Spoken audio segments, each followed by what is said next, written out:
সাল্লাল্লাহু আলাইহি ওয়াসাল্লামকে যারা চিনেছিলেন তারা নবীর জন্য জীবন উৎসর্গ করে দিতে প্রস্তুত ছিলেন।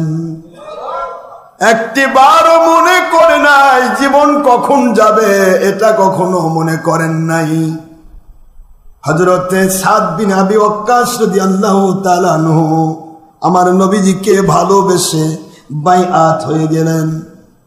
নিজের মা কাফের, মা বলতেছে সাদ বিন আবি ওয়াক্কাস, এ সাদ, তুমি যদি নবী মুহাম্মদুর রাসূলুল্লাহ সাল্লাল্লাহু আলাইহি ওয়াসাল্লামকে না ছাড়ো, আমি কিন্তু তোমাকে কঠিন শাস্তি দেব, বাড়িতে খাবার দিব না, এই বাড়ি থেকে তোমাকে বের হয়ে যেতে হবে। সাদ বিন আবি ওয়াক্কাস বলেন, মা, শুধু আপনার বাড়ি নয়, এই গোটা দুনিয়া থেকে যদি আমায় বের হয়ে যেতে হয়, আমার নবীকে আমি ছাড়তে পারবো না।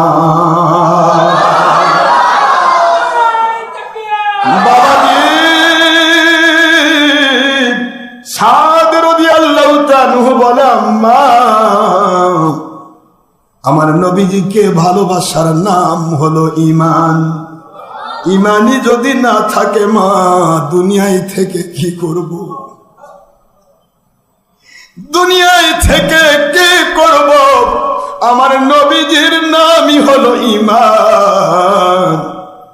ওই নবীর দরবারে যেতে যদি বাধা দেন আম্মা, আপনার বাড়ি নয়, গোটা দুনিয়া যদি ছাড়তে হয়, আমার নবীর দরবার ছাড়তে পারবো না।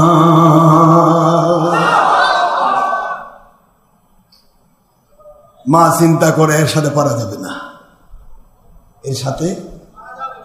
আপনারা শুনেছেন, জীবনের চাইতে বেশি ভালোবাসা নবীকে না দিলে মুমিন হওয়া। শুধু তো শুনেইছেন, প্র্যাকটিক্যাল করেছেন।